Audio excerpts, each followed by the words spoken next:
entré en el mundo del documental un poco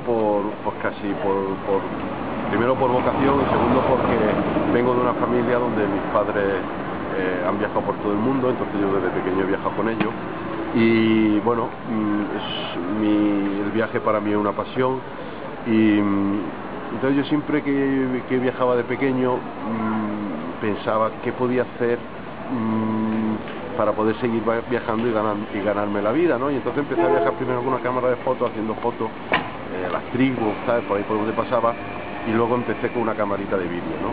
Y ahí fue donde empecé a aficionarme al documental. Yo soy autodidacta, aunque estudié 3 años en la Facultad de Ciencias de la Información de Madrid, soy autodidacta y bueno, y básicamente hacer un documental es contar una historia, es como también hacer una película es contar una historia, ¿no? La diferencia entre el cine y el documental, de mi punto de vista, es que tú en el documental no provocas, o sea, no ficcionas, ruedas lo que hay, y en la ficción es todo lo contrario, ¿no?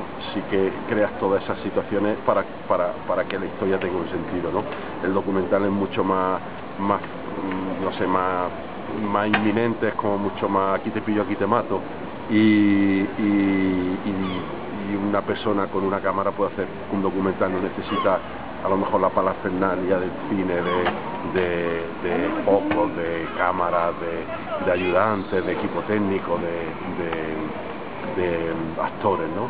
Y lo que pasa es que yo luego di el salto a la ficción, pero un poco por el propio documental, ¿no? Porque empecé a darme cuenta que ya siempre hacía lo mismo en el documental, no era como el mismo lenguaje, independientemente de los temas que tratara, era como que yo ponía la cámara y filmaba lo que sucedía y me apetecía provocar situaciones y crear situaciones. Entonces, rodando un documental en África, en el desierto del Sáhara, fue un viaje que hice durante 40 días con una tribu de tuaregs, atravesando el desierto con sus caravanas de camellos.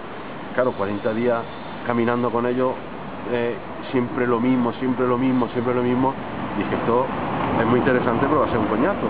Y entonces empecé a crear situaciones con ellos y me gustó. Y entonces ahí fue donde empecé a dar el salto del documental a la ficción.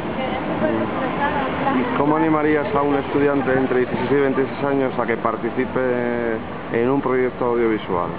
Mira, yo creo que uno cuando sale a la calle se encuentra con situaciones que son historias que hay que contar o que se pueden contar y que nadie las cuenta porque nadie se fija en ellas. Si tú tienes dentro la vocación de ser un contador de historias, ruédala, móntala y arma tu propia historia, aunque sea para ti. No hace falta que pienses que ahora mismo con la tecnología que hay, tú mismo me estás grabando con una cámara pequeñita, es cojonuda porque es una Leica, pero es una cámara pequeñita que te la guarda en el bolsillo. Tú después, cuando termines de rodar, te vas a tu casa, lo vas a meter todo en el Mac y te lo vas a montar ahí mismo. Bueno, pues eso es la base. Debes tener un soporte donde grabar y luego un soporte donde editar, pero documentar. Cualquiera, es cogerte una cámara, tener clara la historia que quieres contar, rodarla y luego irte a tu casa y montarla. O sea, y eso te vale lo que te cuesta la cámara de fotos y lo que te cuesta el software, que en el peor de los casos te lo baja. Y ya está, porque todo el mundo tiene un ordenador en su casa. Entonces es tener la idea, lo más importante es saber qué quieres contar y cómo contarlo.